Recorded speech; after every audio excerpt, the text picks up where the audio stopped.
하나님 말씀은 열왕기하 12장 1절에서 3절까지입니다. 우리 같이 한 목소리로 함께 읽겠습니다. 예후의 제7년에 요아스가 왕이 되어 예루살렘에서 40년간 통치하니라. 그의 어머니 이름은 시비아라 브엘세바 사람이더라. 요아스는 제사장 여호야다가 그를 교훈하는 모든 날 동안에는 여호와 보시기에 정직히 행하였으되 다만 산당들을 제거하지 아니하였으므로 백성이 여전히 산당에서 제사하며 분향하였더라. 아멘. 여호야다가 이제 요아스를 왕으로 세우는 과정에 언약을 맺고 또 신앙의 갱신을 이루어서 이제 완전한 다시 다윗 왕권을 이제 세웠습니다. 하지만 신앙의 갱신은 그냥 끝나지 않죠. 신앙의 갱신은 우리가 사는 날 동안, 역사가 계속되는 날 동안 계속되어야 하는 주제입니다. 지금 예후의 7년에 요아스가 왕이 되었다. 그래서 이제 예후의 7년이니까 그러니까 북이스라엘에서 예후가 왕이 된 것이나 남유다에서 아달랴가 정권을 잡은 것이나 같죠. 그래서 아달랴가 6년을 다스리고 난 뒤에 그리고 이제 7년째에 요아스가 이제 왕이 되기 때문에 그래서 예후의 7년은 아달랴와 같은 때에 정권을 잡았기 때문이고 또 한편으로는 요아스가 이제 그때 태어난 거죠. 그러니까 태어난 것과 두 사람이 정권을 잡은 것 이제 같습니다. 그리고 또 공교롭게 7이라고 하는 숫자는 안식년이지 않습니까? 그래서 6년이 지나고 난 뒤에 그래서 마치 그 악의 때가 있는 것 그래서 반드시 하나님께서 회복시키시는 그때가 있는 것 그것을 요아스를 통하여 열왕기 저자는 희망을 갖게 하는 것 같습니다.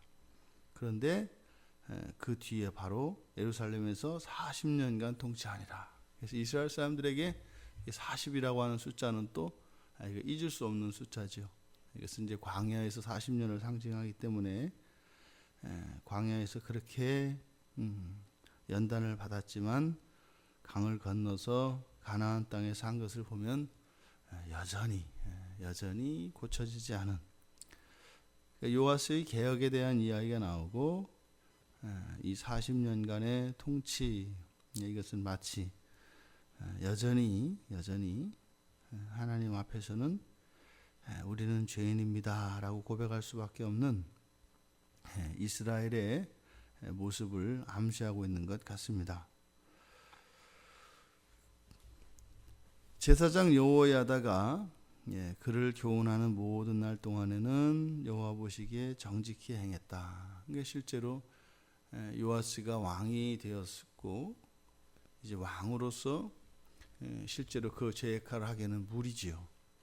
이제 7살 먹은 어린 아이가 무슨 일을 하겠습니까?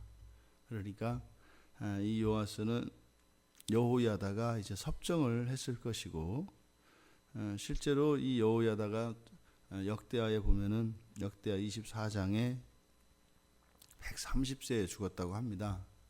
이때가 대략 이제 요아스 나이가 23살쯤 되었을 것이다 이렇게 추정을 하거든요. 그러니까 그때까지 거의 이 여호야다가 이제 정권을 잡았고 그렇게 했기 때문에 또 실제로 보면은 여호야다의 치적이 그렇게 또 훌륭하지는 않았던 것을 나중에 이제 역대하에 가보면 알게 됩니다. 어쨌든 여호야다가 섭정을 하면서 요아스가 계속 자랐기 때문에 여기서 이제 여호야다가 교훈하는 모든 날 동안이니까 이것은 섭정이었겠죠. 그래서 그때는 요아스가 여호야다의 말을 들었고 여호야다가 그때까지만 하더라도 통치하는 데는 그렇게 큰 문제가 없었던 것 같습니다. 그런데 이제 뒤에 가 보면 여호야다가 어떤 잘못이 있었고 또 요아스도 또 어떠했는지 이 두 사람의 관계가 그렇게 썩 좋지 않았다라는 것을 이제 알게 됩니다. 근데 여기에서 그리고 다만 산당들을 제거하지 아니하였으므로 백성이 여전히 산당에서 제사하며 분향하였다. 이 산당 문제는 유다 왕들에게 있어서 이게 해결하지 못하는 공통적인 문제였습니다. 그러니까 이 산당 제사가 꼭 뭐 우상과 직결되어 있다고는 할 수도 없지만 또 아니라고도 할 수 없습니다. 왜냐하면 이것이 바른 제사가 아니거든요. 그런데 이것이 계속 전통적으로 이어집니다. 이게 이제 교회 안에 있는 신앙 안에 있는 사람들이 만들어내는 전통인데 이걸 참 깨기가 어려운 겁니다. 그리고 그 전통이라는 것은 아주 오랫동안 계속되어 온 경우에는 더더군다나 그걸 바꾸지 못하죠. 그래서 히스기야 때 가서야 비로소 이 산당 제사가 철폐되는데 또 훗날 예수님이 그 사마리아 수가성 여인하고 만났을 때 그 대화에서도 바로 산당 제사에 대한 이야기가 나오거든요. 그러니까 이 산당 제사라고 하는 이것이 이스라엘의 아주 고질적인 이스라엘 그 신앙의 고질적인 문제고 그리고 실제로 이스라엘의 그 나라의 흥망성쇠와 직결되는 것이 바로 이것이었습니다. 왜냐하면 이것은 제사는 곧 오늘날 예배와 외배인 것이거든요. 그러니까 예배가 망가지면 이것은 굉장히 심각한 일이고요. 그것은 하나님과 하나님 백성들 사이에 문제가 있는 것을 의미하고 그렇게 되면 우리들의 신앙생활뿐만 아니라 우리들의 삶 자체에 분명히 그런 잘못된 제사와 잘못된 예배를 계속하고 있는 그 이유가 분명히 우리의 삶 속에 큰 영향을 미치게 되어 있습니다. 그래서 예배의 그 회복과 갱신이라고 하는 문제는 끊임없이 제기되는 주제입니다. 오늘날도 우리 그러잖아요. 우리가 이론적으로는 예배의 시작은 예배 인도자의 개회 선언이 시작되면 예배가 시작되는 겁니다. 그래서 지금부터 우리가 예배를 그러니까 묵도로 예배를 시작하겠습니다. 그러면 그 예배가 시작되는 겁니다. 그리고 마지막 축도하고 후주 연주 끝나고 나면 그게 이제 예배가 마치는 거거든요. 그럼 원칙적으로 우리가 생각을 하면은 예배 선언 최소한 인도자의 예배 선언이 있기 전에 들어와야 되고 또 축도가 마친 이후에 이제 예배가 끝나기 때문에 그 이후에 예배당을 떠나도 됩니다. 근데 이게 그렇게 어렵지 않지 않습니까? 그런데 이게 안 되는 거예요. 그러니까 지금도 이렇게 중간중간에 이렇게 이제 어느 교회든지 보면은 예배 지각하는 문제, 또 예배 중에서 예배 끝나기 전에 뭐 움직이는 문제, 이게 뭐 거의 모든 교회에 동일하게 일어나고 있거든요. 그러니까 그 예배 시간만큼도 온전히 드려지지 못하고 있다. 이것은 우리의 삶 속에 그러한 모습들이 그대로 나타난다는 거죠. 이스라엘의 역사가 그렇습니다. 이스라엘의 역사가. 지금 우리가 이제 요아스의 이 개혁과 그의 40년간 통치 안에 있었던 이스라엘의 신앙 부흥에 대해서 이제 살펴볼 건데 무엇보다 중요한 것은 이 요아스의 개혁에 관한 이 부분을 보면서 우리들의 예배에 대한 태도를 다시 한번 점검해 볼 수 있었으면 좋겠습니다. 그리고 또 하나 이렇게 관행으로 되어져 있는 것 아닌 것이라는 것을 우리가 성경을 통해서 이것이 우리가 해왔던 것이 잘못된 것이구나 했을 때 그냥 유연한 자세로 그걸 바꾸면 되는데 안 바뀌는 겁니다. 그러니까 성경이 말하는 바와 우리가 하고 우리가 행하고 있는 그것이 다르다는 것을 다 알고 그러면 우리가 당연히 자연스럽게 모든 사람들이 성경을 따라 할 것 같지 않습니까? 근데 안 하는 거예요. 어저께 이제 교수님을 만나 뵙고 이제 그 장래 문제를 가지고 얘기를 했습니다. 장래 이런저런 이야기를 하다가 그래서 이제 장래에 대한 그 매장하는 문제, 화장하고 매장하는 문제에 대해서 그랬더니 교수님이 항상 뭐 이렇게 먼저 의견을 얘기 안 하시거든요. 제 의견이 어떠냐고 이렇게 물어보셔가지고 그 말씀을 드렸죠. 우리 교회 교인들에게 화장은 하지 말고 매장을 하는 쪽으로. 그래서 뭐 우리 교회에서는 정말로 부득이한 경우가 아니라면, 뭐 매장을 할 수 없는 그런 경우가 아니라면, 화장은 하지 말고, 절대로 하지 말고 매장을 하도록 그렇게 이제 이야기를 했다. 그랬더니 같은 견해라고 이야기하시더라고요. 그래서 신대원에서도 그 교수님들 사이에 이제 그 장래 문제에 대해서 이슈가 돼가지고 그걸 특집으로 다뤄가지고 그 논문 발표들을 이제 하셨다고 하더라고요. 이제 그 결론은 그거였습니다. 그래서 사람의 신체는 동물의 신체와 같지 않고 그렇게 태워 없애야 되는 그런 것이 아니라 그대로 매장을 하는 것이 성경적이다. 그래서 성경 어디에도 화장에 대한 흔적도 없고 또 명확하게 매장이 나와 있는데 그렇다. 근데 이 이야기를요, 여기 있는, 그러니까 뭐 제가 알고 있는 뭐 목사님들에서 이야기를 이제 몇 번 한 적이 있거든요. 근데 전혀 이게 이야기도 안 통합니다. 이야기도.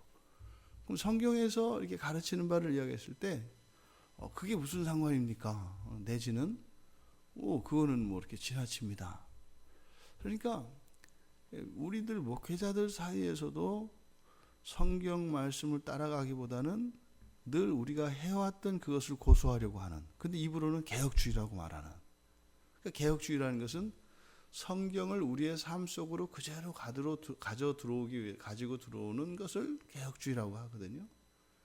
그러니까 어떤 교리 체계나 이런 것을 개혁주의라고 하는 것이 아니라 끊임없이 하나님 말씀대로 우리의 삶 속에 있는 이런 인본적인 요소들, 그리고 성경이 아닌 잘못된 이렇게 왜곡되어진 이런 것들을 바로잡는 것, 이것이 개혁주의의 핵심입니다. 우리들도 우리의 삶 속에서 성경이 말하는 바와 다른 것을 발견했을 때 우리들의 태도는 어떤가? 어쩔 수 없다, 내지는 모두 다 그렇게 한다 라고 하면서 하나님의 말씀대로 살지 못하는 그것에 대해서 이것이 잘못됐다라고 인정하기보다는 마치 이렇게 휴전 상태와 같이 뭐 잘한 것도 아니지만 잘못한 거라고도 할 수 없는, 그렇게 함으로써 애매한 태도를 취함으로써 이것이 하나님 말씀이 우리의 삶 속에 구현되는데 아주 지대한 악영향을 우리가 끼치고 있습니다. 이 이스라엘에서 산당을 제거하는 문제, 이것을 직접적으로는 예배의 문제로 볼 수 있습니다만 늘 이 전통과 사람들이 세운 전통과 하나님 말씀 사이에서 가치의 우선순위를 어디에 두어야 하는가라고 했을 때 실제로 우리의 삶 속에서는 이렇게 하나님 말씀보다도 전통을 따르려고 하는 성향이 있다. 그것을 그대로 따라가는 게 지금 로마 교회죠. 그러니까 로마 교회는 오히려 전통을 더 중요시합니다. 그러면 그 로마 교회가 잘못되었기 때문에 종교 개혁이 일어났고, 또 우리는 그 종교 개혁의 후예로 살아가는데 다시 로마 교회가 하는 것들을 따라서 하는, 단지 그들은 많이 따라서 하고 우리는 조금 따라서 하니까 우리는 개혁주의고 그 사람들은 이단이고, 이런 말도 안 되는 일들이 우리 안에 일어나는 거죠. 그러니까 우리의 이 세상을 살아가는 거듭난 신자들이라 할지라도 우리의 성향은 뭐예요? 개혁이 아니라 보수인 겁니다. 이 보수라는 것은 죄에 대한 보수죠. 죄를 자꾸 지키려고 하는 그것이 우리들의 성향이죠. 그래서 개혁이냐, 개혁주의냐, 보수냐, 이것의 차이는 다른 데 있지 않습니다. 성경으로 돌아가려고 하는 것, 이것이 개혁주의고, 성경이 말하는 바를 따라가지 않고 자꾸 거기에 토를 다는 것, 이것이 이제 그건 보수도 아니고 잘못된 불신앙이죠, 불신앙. 지금 이스라엘에서 있었던 이 일들이 분명히 오늘날도 계속되고 있습니다. 이스라엘에서 행하였던 이런 산당 제사의 요소들 우리 안에 있죠. 물론 이런 전통들 중에는 정말 이런 아디아포라의 문제라서 이렇게 해도 괜찮고 저렇게 해도 괜찮은 그런 일들이 있습니다. 뭐 예배를 드릴 때 뭐 계속 앉아 있어야 되는가, 일어서야 되는가, 이런 것은 형식상의 문제로서 얼마든지 그런 뭐 자유롭게 각 지교회의 자율에 맡길 수 있는 이런 주제들이 있습니다. 하지만 그런 건 말고 정말로 우리의 삶 속에서 성경이 우리에게 가르치는 바와 거기에 정면으로 대치되는 이러한 것들, 이것을 우리들이 당연한 것으로 여기지 말고 그것을 하나님 말씀대로 바꾸며 살아가려고 할 때 우리의 삶과 우리가 살아가는 이 삶의 현장과 우리들의 신앙은 반드시 전쟁이 일어나게 되어 있습니다. 그러니까 늘 우리의 삶 속에서는 이런 치열한 전투가 경험되게 되어 있습니다. 그러니까 그 치열함이 사실은 이 예배를 세우는 것이죠. 치열함이 없으면요, 예배에 대한 우리의 열정도 식고 예배에 대한 갈급함이 사라지는 것입니다. 신앙 갱신은 끝나지 않습니다. 그래서 우리 그리스도인들의 삶은 끝나지 않는 신앙 갱신의 삶이라고 할 수 있을 것입니다. 오늘 하루 또한 우리들의 삶 속에 이미 나에게 습관이 되어서 오랜 전통과 같이 되어져 있는 그러한 요소들, 또 우리 교회가 이제 시작을 합니다만 사실 우리가 각자가 또 여러 다른 곳에서 신앙생활을 해왔었기 때문에 우리들 안에 있는 이런 잘못되어진 그런 전통들이 있습니다.